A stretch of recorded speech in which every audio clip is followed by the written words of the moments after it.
Alright, and welcome to our second set of videos for today's blank screen mastermind workshop that has gone up today.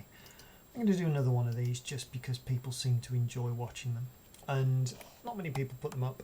If you do want more of this kind of content, please do like, comment, subscribe, etc. purely because YouTube tells me which videos get watched the most and I'll do more of those. There's a lot of people playing in these free events, so it doesn't take long to jump in. We got our prize of a single pack and some experience from the last one, but it counts towards your daily wins. I think I was wrong discarding the foreboding fruit last time because we get 2 cards off it. That's ramp. That does loads of stuff. I'll get rid of this. It's a fine card, but I'm not leaving mana up, for instance, and sorceries. I think the first thing to do actually is to put them all into order to see what we're casting when, because realistically Pyroceratops is good, but it's not as good as this guy. We don't have any 2 mana things. This can go wherever, so that's pretty sweet. A dragon that makes treasure I think we will keep. I'm going to get rid of the Ceratops and do nothing. Ideally, I'd probably choose to put the lifelink down over this. Don't know how much non-combat damage there is. I keep getting shock. Open the Graves I'd love to cast. Is Serra Angel flying vigilance 4/4 or flying make us some treasures? Non-tokens. Yeah, we want the blockers from that. I think the dragon's probably the least good. And just because it's mana, death touch and lifelink, it only does everything. It means we can get on to 5 next turn should we want.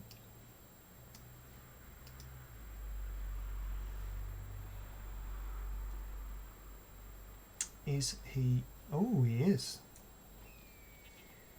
That's interesting. Well, that's what we don't want.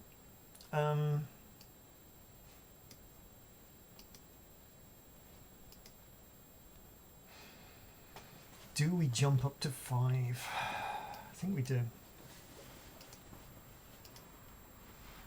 Just because that completely nullifies their Stormwild Caprador.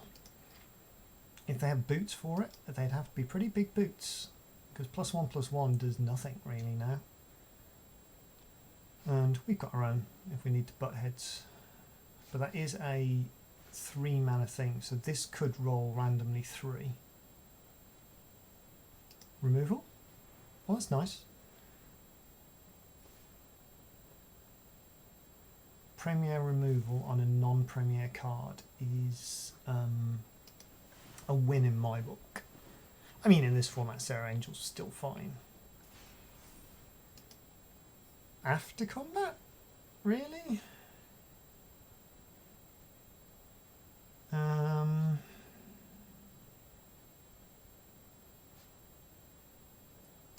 don't think I want that. Mind you, that's only 4, isn't it?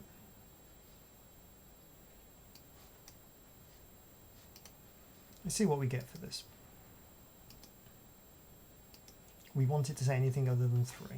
There we go.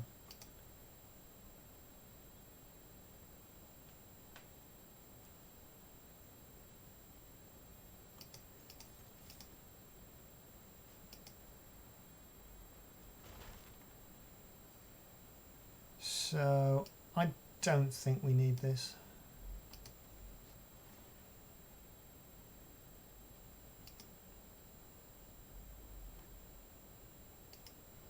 So now we've got natural 5 for Graves, or for this and this at 6. Because we could do this, draw 2 cards, discard the nonsense.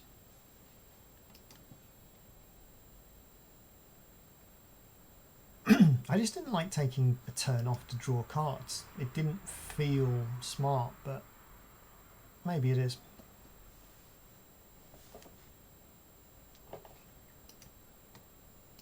He's having to seriously think.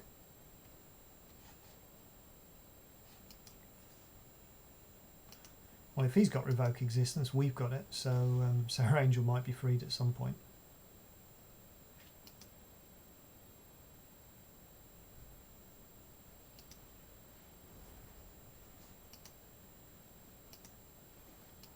I'm happy with that.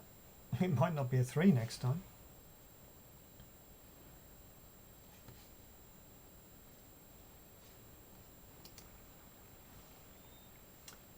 Corpse Knight is an ETB.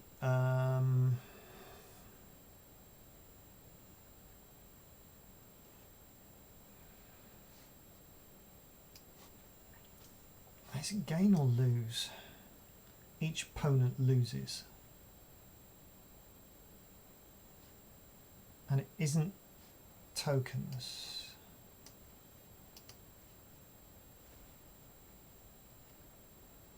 So let's see whether this was a mistake or not. We're hoping for a non-3 number. He hates us.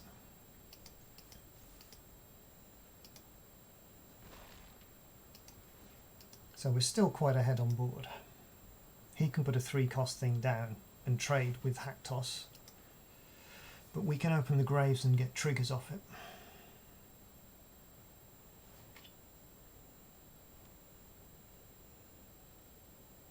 Because in theory we're a turn ahead, but in practice we have no 7 mana creatures to cast.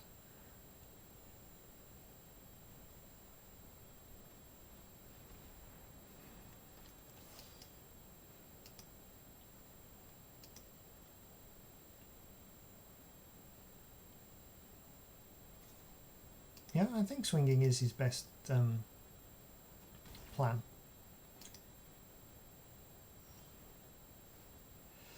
Banalish Marshal, don't like that yet.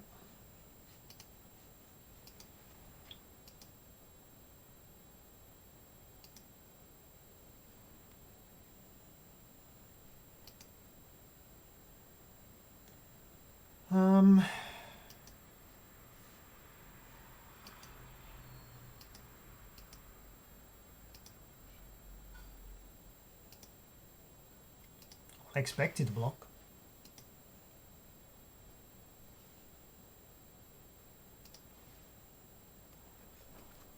He gets food.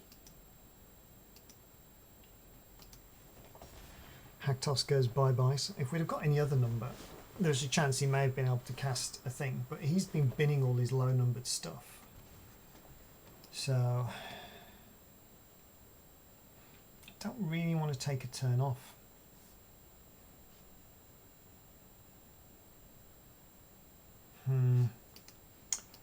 Appears that we have to. It's very suspicious to do that as well.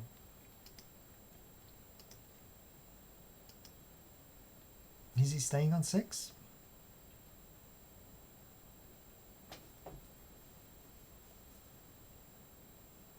Oops, pulling my hat to bits. How are we doing for time? These are slow.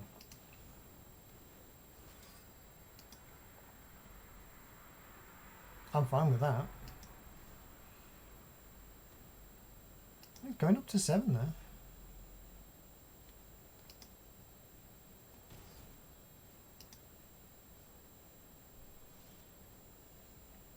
Flux Channeler doesn't do it as much at all.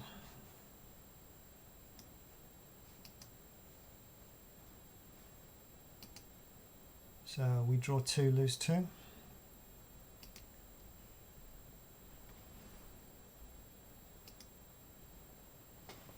Oh, he's got food to activate, I suppose. Destroy target artifact or enchantment.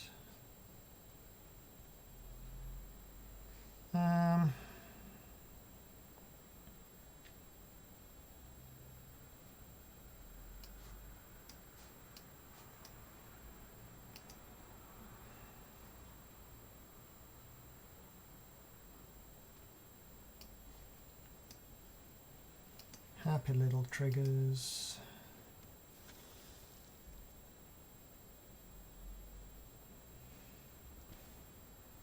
Continued happy little triggers.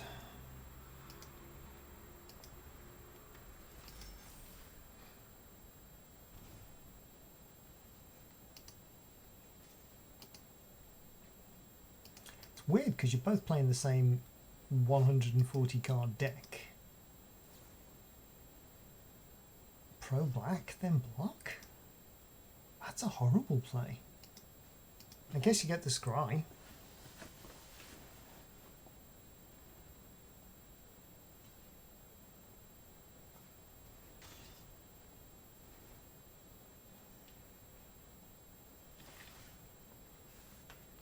I mean, you need a pretty big anthem to beat me this turn. 5, 6, 7, 8, 9, 10, 11, 12, 13, 14, 15, 16, 17, 18, 19 power on board, presuming that I can free the Serra Angel.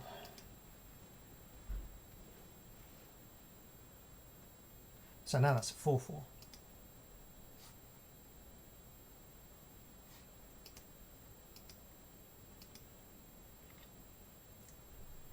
They've got vigilance actually, so he can just infinitely attack. Oh.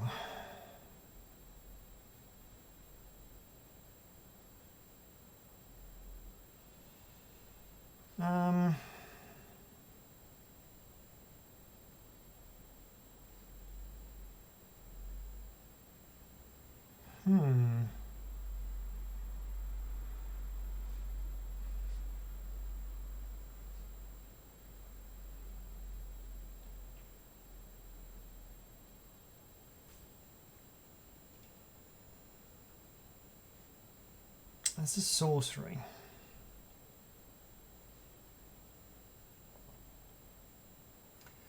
I don't think I want to double.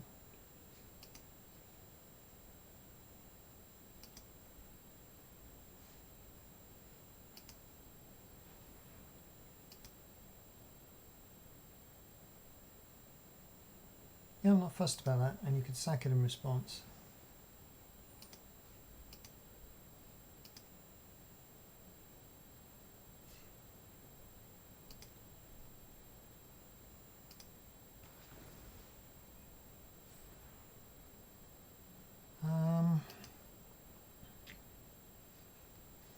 Swing with these two.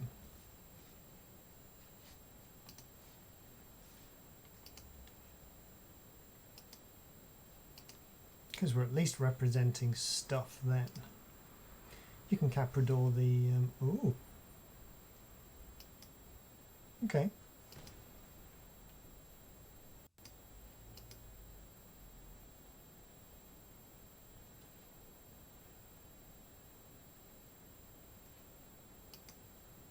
I'm okay with that.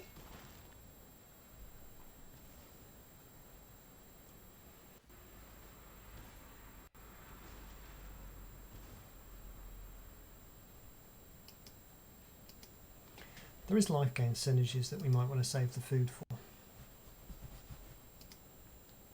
I'm worried that he's got 3 cards still.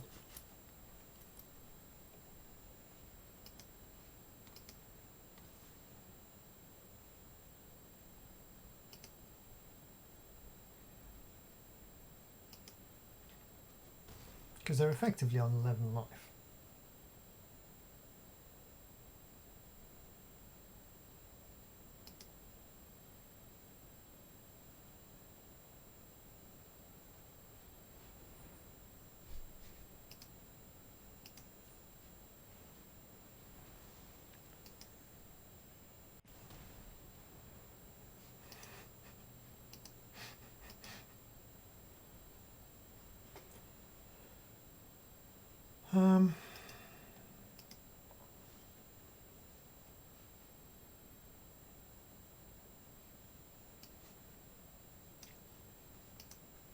Oh,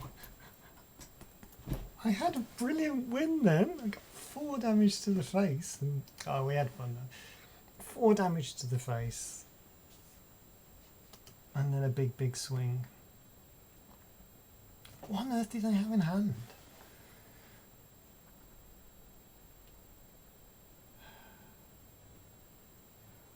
do it for Exaxes and they got loads more?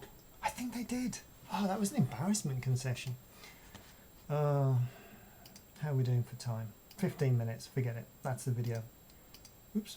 I don't know what I'm doing with this.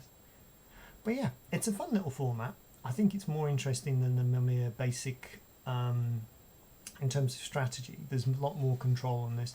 The only game I've lost so far, I think, was because I chose not to keep some of the card draw and went a little bit over the top. I didn't record that one because I happened to be on the phone at the time. But yeah, get your games in, get some free wins, and slow. Yeah, stock up your daily wins, kill 25 of your opponent creatures, have fun.